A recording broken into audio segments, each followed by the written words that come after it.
Quelques mots très rapidement sur la maison de l'emploi. Nous, on est une association, on œuvre pour, l'insertion professionnelle, la création d'entreprises et le développement économique.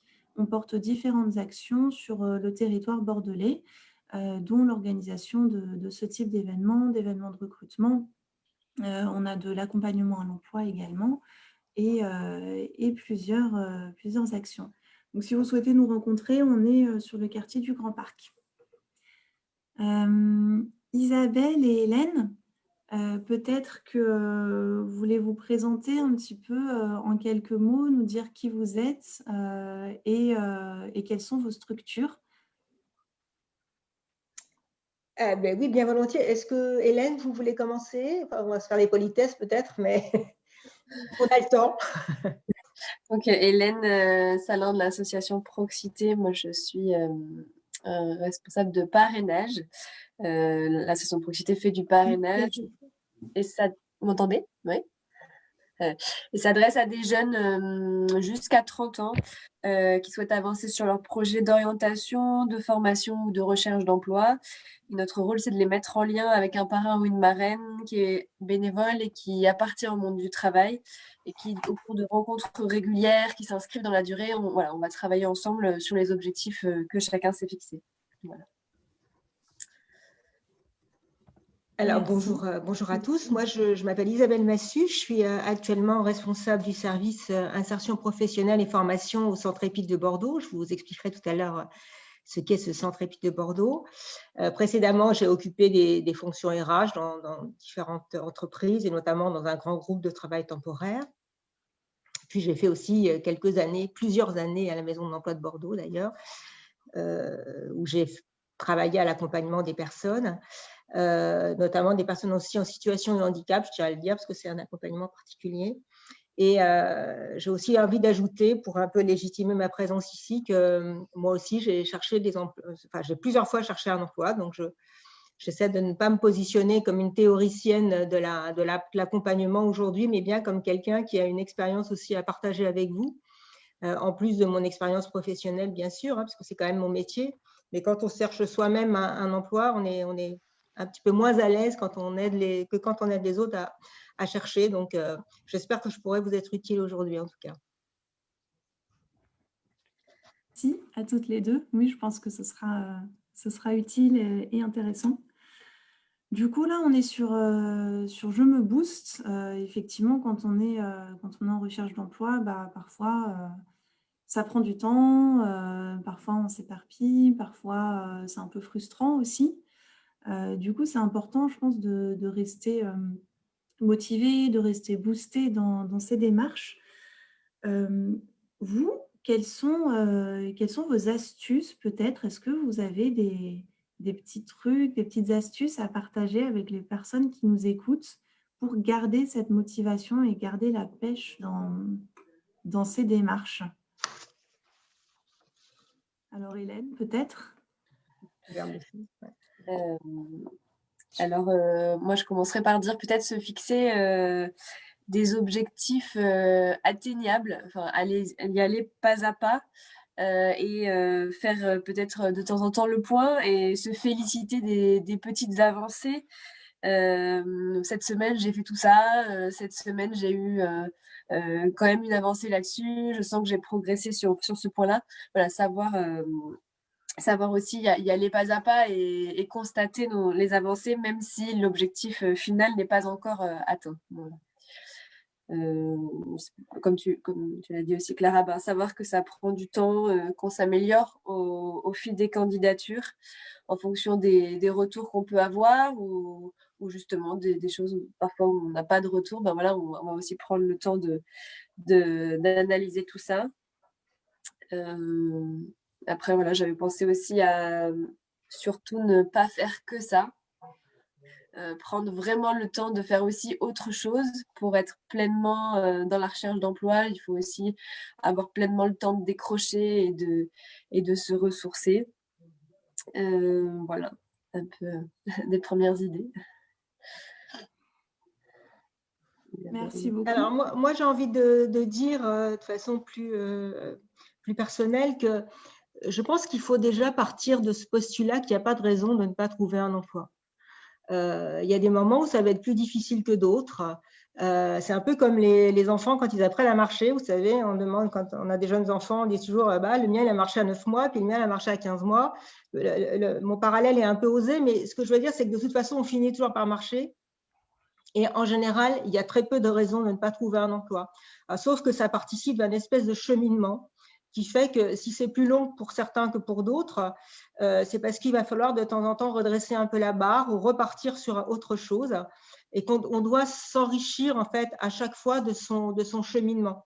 On trébuche, hein, c'est long en ce moment, c'est encore plus long d'ailleurs, je pense, hein, pour les gens qui sont en recherche d'emploi.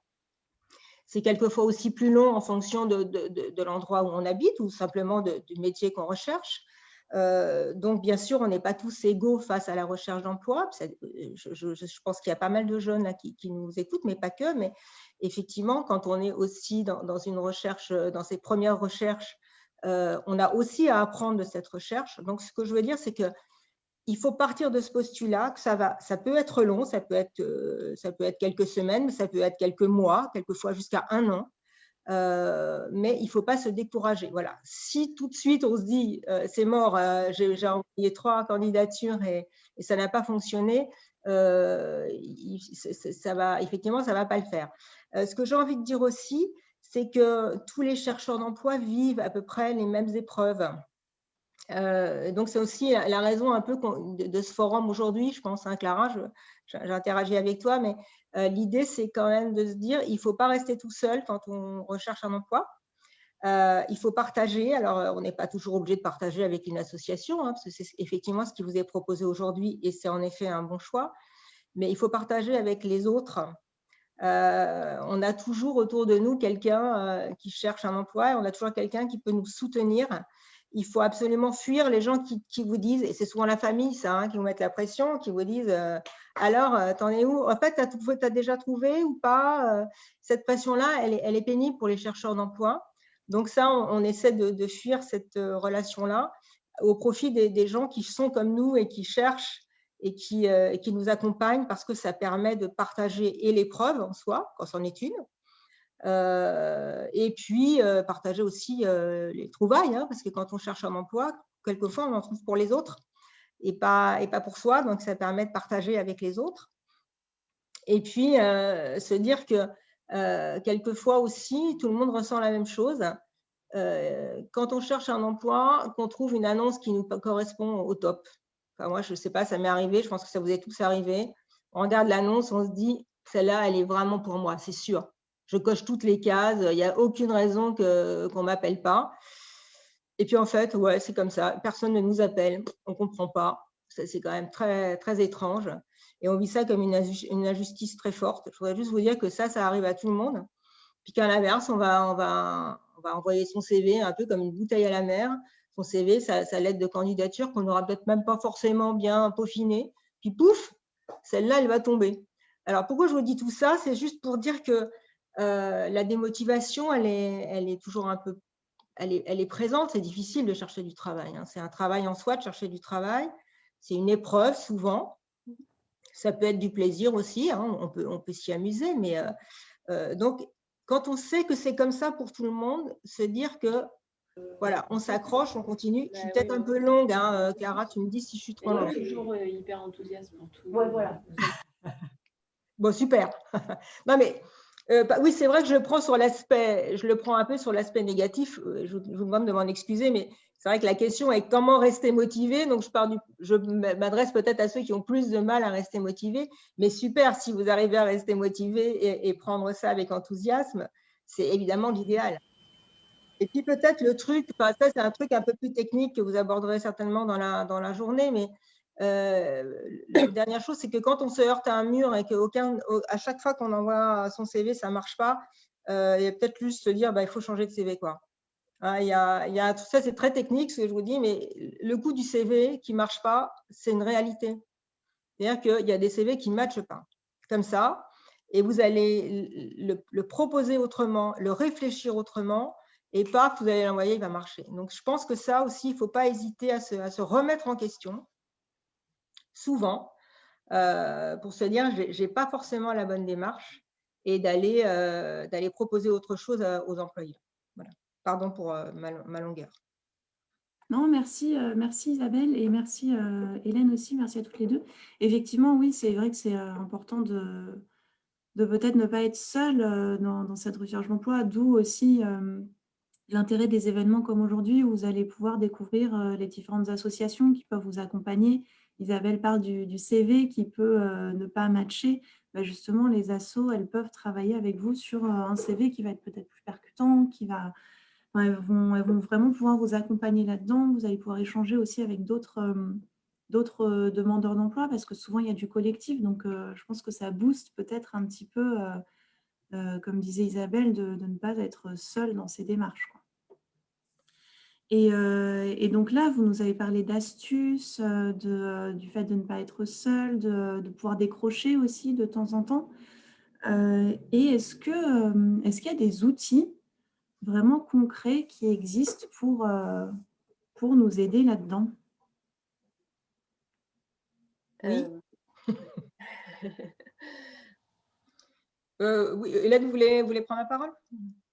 je commence et puis vous complétez. Oui, oui. Moi, je pense que c'est un bon.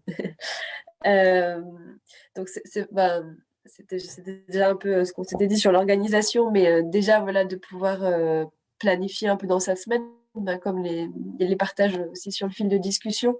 Un peu, parfois, on peut avoir besoin aussi d'un petit calendrier pour planifier un petit peu les choses et justement pouvoir ne pas faire que ça.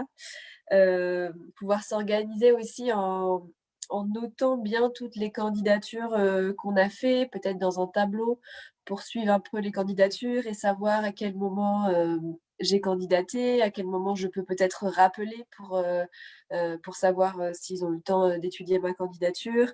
Voilà, avoir aussi voilà, un peu une trace de ce que j'ai fait et bien sûr de pas oublier certaines choses par rapport à mes candidatures, de bien personnaliser aussi les choses. Alors pour personnaliser, on peut aussi regarder un peu l'offre, quelles sont les compétences qui sont demandées, et puis à côté noter moi qu'est-ce que j'ai fait, qu'est-ce que j'ai eu comme expérience qui peut correspondre à cette compétence, et ça va aider à rédiger la lettre de motivation, peut-être à adapter un petit peu le CV et à préparer l'entretien si on est pris en entretien.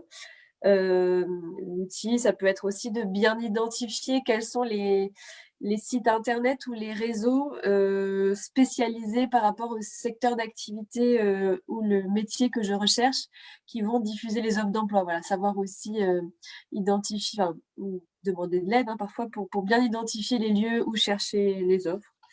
J'avais aussi noté de noter les retours quand j'en ai et de pouvoir aussi peut-être noter mes critères, les critères que j'ai par rapport à un poste qui vont m'aider à regarder les candidatures et en même temps me poser la question, est-ce que ce critère, je serais prêt à le modifier un peu, ça soit un critère géographique, est-ce que je suis prêt à aller un petit peu plus loin, ça soit un critère en termes de format horaire, etc.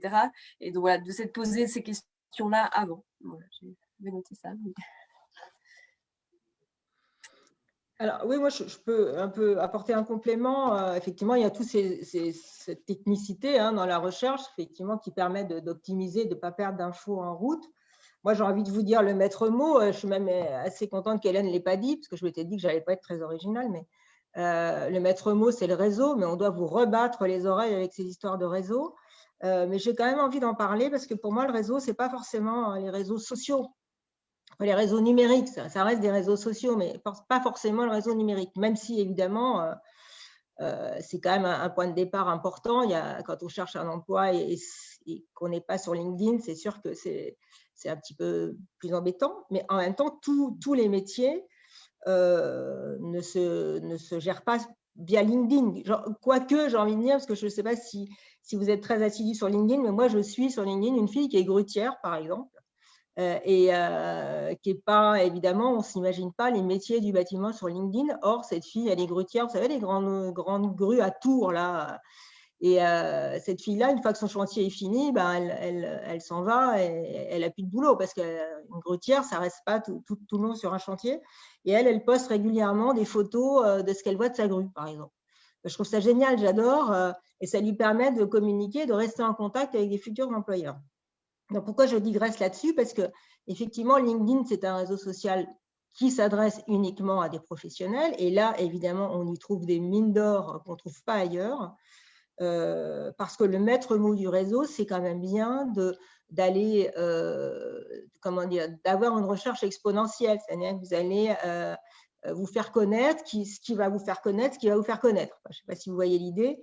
Donc, à partir du moment où on vous a identifié comme chercheur d'emploi et qu'on sait ce que vous cherchez, ce sera quand même plus facile de vous proposer des offres. Parce que Hélène n'a pas parlé du marché caché, mais c'est pareil, vous avez dû entendre parler de ce marché caché. Les offres, finalement, elles se trouvent sur plein de sites. Bon, effectivement, Pôle emploi, enfin, tous les sites de Indeed, enfin, il y a 1000 sites d'offres d'emploi, donc c'est pas une difficulté. Ce qu'il faut, c'est trouver une offre qui nous correspond ou qui est moins diffusée. Ça permet d'optimiser aussi sa candidature. Donc là, si elle vous arrive directement, c'est un peu ce qui m'est arrivé à moi en fait. Quand j'ai recherché il y a peu de temps un travail, cette offre, on me l'avait envoyée. Non pas qu'elle n'était pas visible, mais moi, je ne l'avais pas vue. Donc, si on ne savait pas que je cherchais un emploi, on ne m'aurait pas envoyé cette offre. Voilà ce que je vais vous dire. Après, je reste sur la notion de réseau. La notion de réseau, elle est physique. Il y a le réseau physique qui est déterminant. J'ai envie de dire que le réseau proche, le réseau familial, il faut faire savoir que vous cherchez un emploi et quoi. Parce qu'il y a toujours quelqu'un qui connaît quelqu'un, en fait. Et il ne faut pas lâcher l'affaire là-dessus. Il faut toujours se mettre, il ne faut pas avoir honte de chercher un emploi, déjà. Peut-être que ça, c'est le premier point. Et quand on fait savoir qu'on cherche un emploi, on commence à lancer la machine du réseau. Et là, les emplois vont arriver plus facilement à vous.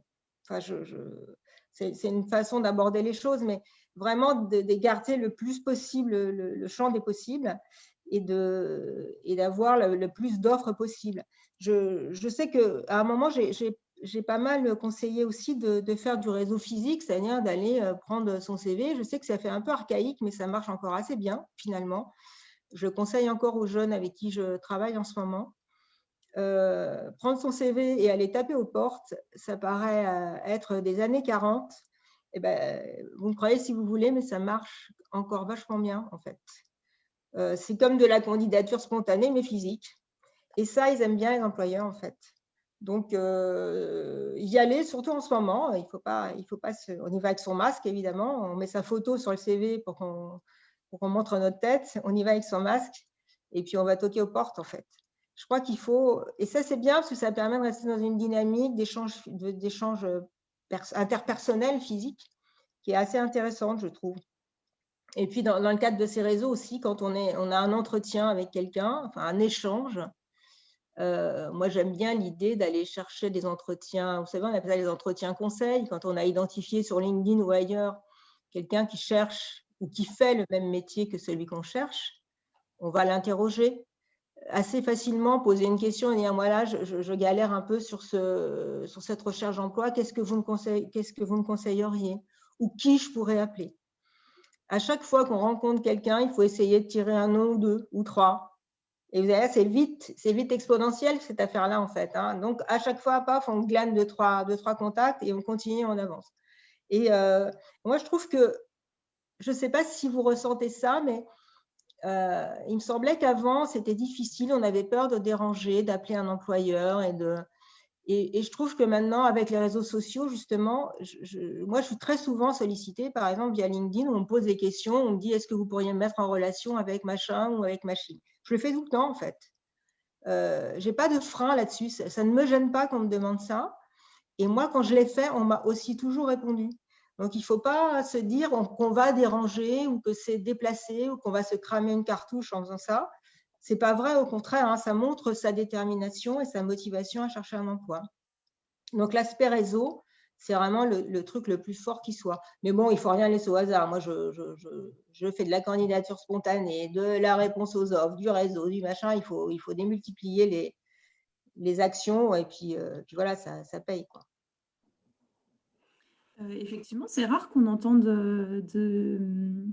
d'aller voir les employeurs directement, comme ce que tu dis. Est-ce que ça, c'est valable pour tous les secteurs d'activité, tous les métiers, ou est-ce que ça sera mieux vu pour certains secteurs d'activité, par exemple? Tu sais, moi, j'en sais rien, en fait, parce que j'ai pas tout fait, mais je me dis, qu'est-ce qui peut bien nous arriver, quoi? Si on y va et que le gars ne reçoit pas, bah, il ne reçoit pas, hein, et puis voilà. Moi, je pense qu'il y a… Alors, pour tout, enfin, oui, je ne vois même pas en quoi ça pourrait… Enfin, je dis peut-être une énormité, hein, je réfléchis en parlant. Je ne vois pas pourquoi ça serait un frein. Il y a qu'à le tenter, en fait. Il faut beaucoup d'audace quand on cherche du travail, hein. Il faut se forcer, hein, quand même, hein. Alors, il y a une petite question, c'est ça? Oui, alors les questions, Ouais. on va plutôt les poser Pardon, ouais, à la fin. On va tout faire remonter. Effectivement, je ne l'ai pas précisé à l'oral, mais si vous souhaitez poser des questions, il y a le chat et on se garde un temps à la fin pour y répondre. Et du coup, ça m'amène à la dernière question avant de passer à l'échange. Peut-être assez rapidement, vu qu'on a déjà un petit peu abordé le sujet. Pourquoi ça vaut le coup de se faire accompagner? Donc, on a évoqué le fait de ne pas se sentir seul, le fait d'avoir un regard externe. Est-ce que vous avez des choses à ajouter peut-être par rapport à ça, Hélène? Et Isabelle aussi. Comme disait Isabelle, c'est vrai que la recherche d'emploi, c'est parfois un peu comme une épreuve sportive. Il faut un peu d'entraînement, un peu aussi des choses pour tenir dans la durée. Et donc, c'est vrai que je trouve que l'accompagnement, il aide vraiment à ça, à pouvoir maintenir la motivation, quel qu'il soit, mais l'accompagnement. Je vois aussi un vrai effet de l'accompagnement sur l'efficacité et la priorisation, le fait d'avoir, comme on l'a dit, du recul, un regard extérieur, mais c'est vrai que c'est réel, ça permet vraiment de sortir aussi de pensées qu'on peut avoir qui sont un peu négatives ou de choses qu'on peut ressasser et de pouvoir les poser et les regarder de manière un peu plus distanciée. L'accompagnement, il permet aussi d'ouvrir des portes, de s'ouvrir à un réseau, de s'ouvrir à des personnes qui ont des connaissances, qui ont une histoire, qui ont une expérience. Permet aussi la relation humaine qui fait du bien dans la recherche d'emploi. Parfois, la solitude, elle pèse vraiment et elle pèse. Voilà, on peut rentrer aussi dans un cercle qui est pas porteur. Voilà, un petit peu sur les choses de l'accompagnement. Moi, je n'ai pas grand-chose de plus. Ça, sur l'accompagnement, moi, je vois toutes les raisons de te faire accompagner. Ça, j'ai pas de doute là-dessus, parce que rester seul face à sa recherche d'emploi, ça, c'est vraiment hyper dur. Je trouve que c'est même violent quelquefois. Donc, il faut se forcer à aller partager avec les autres, se confronter à la réalité, parce que ça permet de partager les offres d'emploi, je le dis encore, et puis se dire que les autres, ils vivent la même galère que nous, c'est pas si mal. Se dire que c'est pas notre faute, quoi. Enfin, c'est ça l'idée de se faire accompagner aussi. Parce que si on est tout seul et qu'on échoue, on se dit merde, c'est ma faute, j'y arrive pas, je fais pas ce qu'il faut. Or, si on est tous ensemble et qu'on vit un peu les mêmes galères, on se dit non, c'est pas moi, c'est le marché, c'est la période, c'est tout ce qu'on veut. Donc, il faut, là-dessus, c'est important. Puis moi, j'y vois vraiment un aspect technique, parce que je vous disais tout à l'heure, il faut changer de CV. Moi, le coût du CV, pour moi, la qualité du CV, pour moi, elle est essentielle, hein. Je sais qu'il y a des écoles, j'entends encore ça m'agace d'ailleurs, en disant le CV, la lettre, on s'en fout, les gens ne les lisent pas. C'est pas vrai. Enfin, il faut que ce soit carré, il faut que ce soit percutant, il faut qu'on y trouve tout de vous et pas une fiche de poste, hein. Il faut vraiment un truc qui soit vous, en fait, qui fasse la différence. Si vous faites un CV lambda avec ce que vous avez appris dans votre diplôme, on s'en fout. Enfin, ce qu'il faut, c'est qu'est-ce qui fait la différence avec la même personne qui a le même diplôme que vous. C'est ça qui nous intéresse quand on est recruteur. Le reste, voilà, c'est pas très, très important. Donc, vous faire accompagner sur le CV, vous faire relire le CV, ça, c'est important dans l'accompagnement, je trouve. On a plusieurs questions qui remontent du chat, je vous en fais part puisque j'en ai fait une petite synthèse. Il y avait des questions sur quoi faire si on n'a pas de retour sur ces candidatures. Comment s'y prendre? Tout à l'heure, Isabelle a parlé de la remise en question. Donc, c'est vrai que ça peut être une première possibilité, se dire peut-être qu'en effet, en essayant quelque chose de différent, j'aurais peut-être des réponses. Si on a essayé quelque chose de différent, là, du coup, ça peut être aussi peut-être, l'accompagnement peut vraiment aider à avoir ce regard extérieur et peut-être aussi retravailler un petit peu le projet ou regarder quelles sont les offres à quelles je postule. Est-ce que je suis bien dans le bon créneau? Et puis, il y avait toujours l'idée de ne pas hésiter quand même à rappeler au téléphone les personnes auprès de qui vous avez postulé ou de renvoyer un mail. Et généralement, quand même, en insistant un peu, on peut quand même avoir des réponses. Oui, moi, effectivement, la relance, mais je pense que les gens relancent, hein, de toute façon. Effectivement, il faut quand même essayer de relancer au moins une fois. Mais bon, je sais bien que ça sert souvent.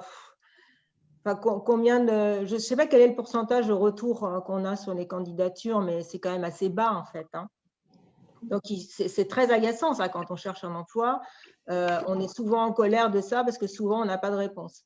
Il faut essayer de lâcher prise là-dessus parce que sinon, si on s'arc-boute sur l'injustice de ne pas avoir de réponse, et Dieu sait que c'en est une, hein, je suis d'accord avec vous, vu le temps qu'on passe à répondre à une annonce, à peaufiner sa lettre et qu'on ne prend même pas la peine de nous répondre, ça, je trouve ça absolument innommable, mais bon, c'est quand même comme ça. Donc, on peut faire une première relance, voire la renvoyer, parce que moi, comme recruteur, je m'aperçois que quelquefois, quand on a beaucoup de candidatures, le premier tri, je crois qu'il ne faut pas hésiter à la renvoyer une deuxième fois, en fait. Mais bon, ce n'est pas magique. Il y a un moment, il faut absolument lâcher prise et pas se perdre son énergie et puis passer à la suivante. Enfin, je sais, c'est un peu dur ce que je dis, mais c'est ce que je disais un peu en préambule, en fait. Quand on est sûr que c'est l'offre pour nous, qu'on coche toutes les cases et qu'on n'est pas appelé, c'est un peu radoche, hein. Mais bon, voilà. On a pas mal de questions merci Isabelle, sur l'utilisation de LinkedIn. Qui n'a pas l'air évidente pour les participants. C'est vrai que c'est un outil professionnel qui n'est pas forcément évident à maîtriser. Est-ce que vous auriez des conseils particuliers sur... Alors, on a une question intéressante sur le fait que LinkedIn doit refléter l'aspect professionnel et pas personnel, donc des inquiétudes à transmettre ses données personnelles, par exemple. Est-ce qu'il y a des petits conseils sur l'utilisation de ce réseau ? Alors, je ne sais pas techniquement, enfin, il ne faut pas ça sur l'aspect personnel, on ne met pas ses coordonnées personnelles. En tout cas, ce n'est pas comme ça que ça se passe. C'est-à-dire qu'ils ne sont pas visibles de tout le monde. Enfin, ça, c'est vraiment l'aspect technique. Quand on est sur LinkedIn, d'abord, on met le niveau de confidentialité qu'on veut avoir. Néanmoins, je vois que sur LinkedIn, les gens ne mettent ni leur photo ni leur nom de famille, quelquefois. Ce qui est idiot. Ça ne sert à rien d'être sur un réseau si on est complètement anonyme. Enfin, je ne vois pas l'intérêt. Sauf si c'est juste pour regarder. C'est juste pour prendre de l'info et de ne pas être identifié. Ça peut, hein. Mais si on veut être identifié, il faut être visible. Mais par contre, vos coordonnées personnelles ne sont pas sur LinkedIn. Mais ça n'empêche pas que vous puissiez être contacté, mais par un autre biais. En tout cas, ce ne sera pas su du grand public. Qu'est-ce que je voulais vous dire? Je ne sais pas, je ne me rappelle plus, Lucie. Qu'est-ce que tu dis? C'était sur quelques conseils sur l'utilisation de LinkedIn et quand on n'en maîtrise pas forcément tous les contours. Peut-être le coup justement de profiter d'accompagnements qui peuvent exister pour apprendre à maîtriser l'outil, qui, une fois qu'on a compris un peu comment il fonctionne, voilà, on arrive à l'utiliser. Ce qui est important aussi, c'est de partir de soi pour LinkedIn, quelles études j'ai pu faire ou dans quel groupe j'ai pu évoluer, et du coup de pouvoir s'abonner à ces groupes Ça permet d'ouvrir des réseaux. C'est vrai qu'il y a beaucoup de choses dans le fil d'actualité de LinkedIn, mais on peut aussi faire des recherches. Et après, voilà, c'est une utilisation qui va être différente aussi selon le type d'emploi que vous cherchez. Mais sur ce point-là, il ne faut pas hésiter vraiment à se faire accompagner, demander un peu de conseils plus techniques. C'est assez intuitif quand même comme utilisation, je trouve. Enfin, c'est pas très, très compliqué. Tout de suite, pour se lancer, il y a des petits tutos aussi sur si vraiment on est au b.a-ba de LinkedIn. Mais je vous assure, si vous êtes sur un autre réseau social, Facebook, Opacité, qui est le plus ancien, mais même finalement, c'est toujours un peu les mêmes mécanismes. C'est juste la matière qui est différente et les gens en fait qui sont dessus, qui sont vraiment axés emploi ou en tout cas information économique. Mais le fonctionnement en soi, il n'est pas très compliqué. Effectivement, comme dit Hélène, ce qu'on met dedans, ce qu'on laisse avoir de soi, c'est un peu comme sur le CV en fait. C'est la façon dont on se présente sur LinkedIn qui est important et ce qu'on va y poster. Alors, il y a une question qui est remontée et qui est un peu complexe à traiter, mais je vous la faire monter quand même. C'est un petit peu qu'est-ce qu'on fait quand on constate des préjugés de la part d'employeurs ou de recruteurs. Je sais que c'est complexe à traiter, mais voilà, est-ce que vous avez des retours là-dessus? Des préjugés, c'est quoi? C'est des sentiments de discrimination? Voilà. C'est ça? Mmh. Qu'est-ce qu'on fait?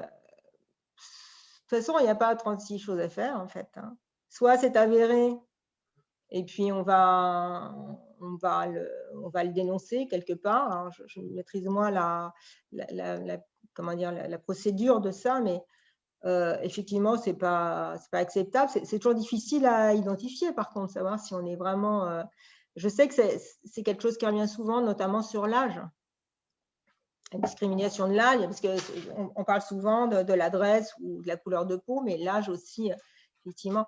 Mais ce n'est pas toujours ça non plus, mais effectivement, si c'est avéré qu'à un CV identique, compétences identiques, on ne vous prend pas parce que vous êtes ou plus vieux ou plus mal loti, bon, c'est sûr que c'est discriminant. Mais c'est des lourds combats. Hein. Mais oui, je pense que tout combat doit se mener, mais c'est beaucoup d'énergie, quoi. C'est pas très positif ce que je suis en train de dire. Hélène, un retour là-dessus ou Pas plus. Il y a une autre question sur le fait de comment être motivé quand on sait pas, dans une candidature, quand on ne sait pas forcément à qui on s'adresse. C'est vrai qu'on voit des candidatures ou des offres où on connaît pas, enfin on voit pas qui est l'entreprise ou qui est le recruteur. Oui. Comment faire pour contourner cet aspect-là? Ça peut être déjà faire une première recherche de manière un peu basique sur Internet, voir si on trouve cette offre ailleurs. Parfois, on arrive à trouver l'information quand même de qui a été, qui est l'employeur. Et sinon, vraiment s'attacher à ce qui est écrit et puis se dire que s'il y a une étape suivante qui vient, on aura plus d'informations et là, on pourra plus personnaliser. Mais c'est vrai que dans ces cas-là, le choix a été fait d'une candidature un peu plus neutre de la part de l'employeur. Donc, on n'a pas forcément beaucoup d'éléments pour s'il n'y a aucun contact, si on ne peut pas prendre d'informations. Voilà.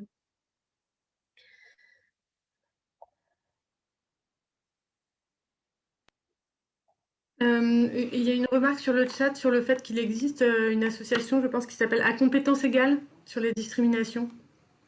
Oui, je viens de voir passer, ça je ne connais pas, mais la force du réseau, ouais, hop, il y a toujours quelqu'un qui connaît quelqu'un ou quelqu'un qui connaît quelque chose, voilà, on est en plein dedans là.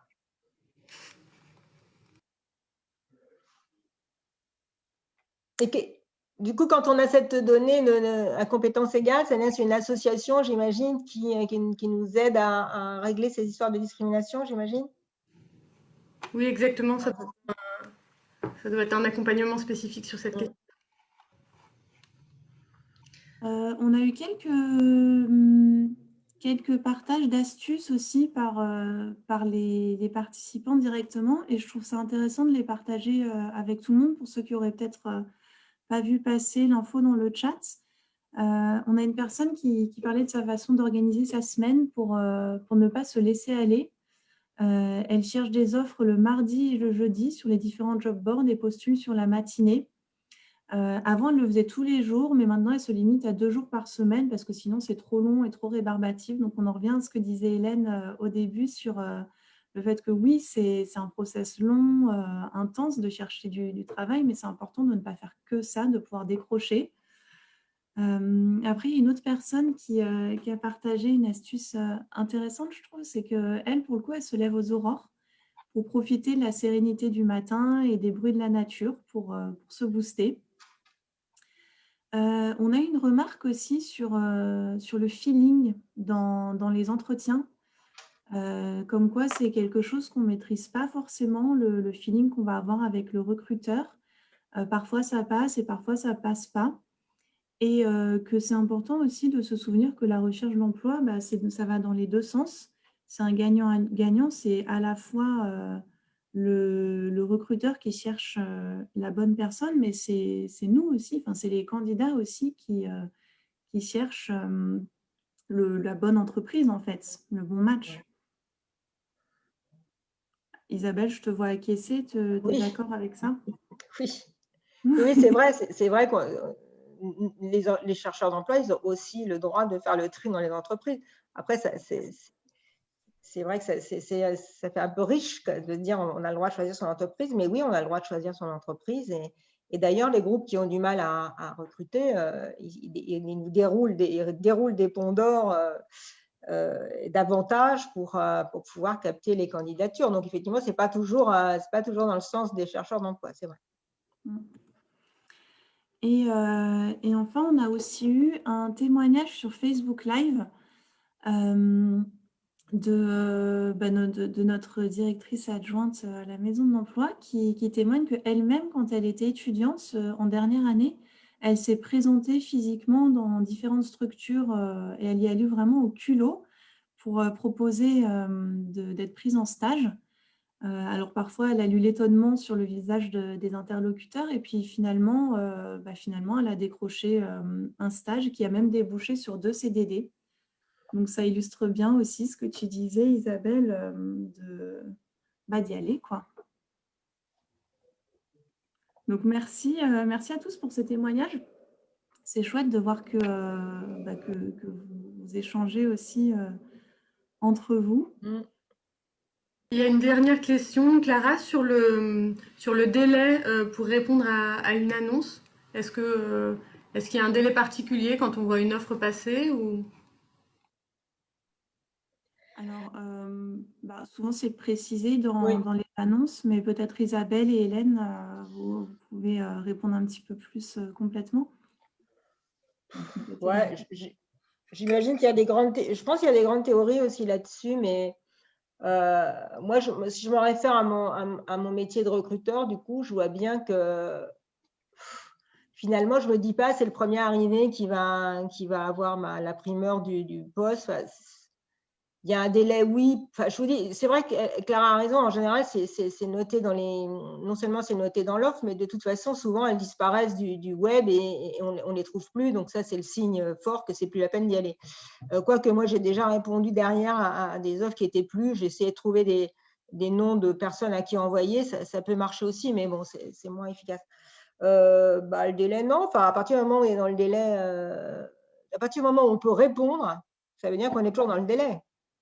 C'est le traitement derrière qui fait que c'est le chargé de recrutement qui a son mode de recrutement, en fait, qui donne le rythme. Il y en a qui vont s'y attacher tout de suite et qui vont… pardon, je ne suis pas très précise, mais en fait, je pense qu'il n'y a pas de généralité. Chaque employeur, en fonction du délai qu'il a devant lui, va s'accorder du temps. D'autres sont hyper pressés, donc ils vont se précipiter sur les candidatures pour aller au plus vite. C'est ça. En fait, d'une façon générale, je crois que chaque annonce est différente et chaque candidat est différent. Donc, c'est toujours difficile d'avoir un propos général alors que voilà, c'est pas possible en fait. Chaque fonctionnement est différent. Enfin, il me semble. Moi, j'aurais voulu dire, il y a aussi le timing de la personne qui répond. Il y a des moments où on est... Enfin, voilà, il y a aussi se poser la question, si je suis dans le délai, parfois, je vais avoir besoin de prendre un petit peu de temps pour répondre à cette candidature et accepter de ne pas faire ça trop rapidement, de peut-être aussi demander une relecture. Et puis à l'inverse, parfois quand on laisse beaucoup traîner, finalement, on perd aussi de sa motivation peut-être par rapport à cette offre. Voilà, donc il y a aussi le bon moment pour soi. Voilà, je trouvais important d'ajouter. Alors, je vois l'heure qui tourne. On va bientôt enchaîner sur la mini-conférence d'après. Du coup, je voulais vraiment vous remercier, Hélène et Isabelle, parce que c'était très riche et vraiment super intéressant. J'espère que ça a pu rebooster ou donner des astuces aux personnes qui nous écoutent. Si vous le souhaitez, je vous invite peut-être, Isabelle et Hélène, à mettre soit vos coordonnées, soit les coordonnées de votre structure de Proxité et de l'EPID, s'il y a des personnes qui souhaitent rentrer en contact avec vous. Si vous êtes d'accord. Je suis en train. Super. Vous pouvez mettre dans le chat. Et donc, pour les participants, je vous invite à noter ces coordonnées si vous souhaitez recontacter Isabelle et Hélène. Je vous invite à aller sur LinkedIn, du coup. Du coup, oui.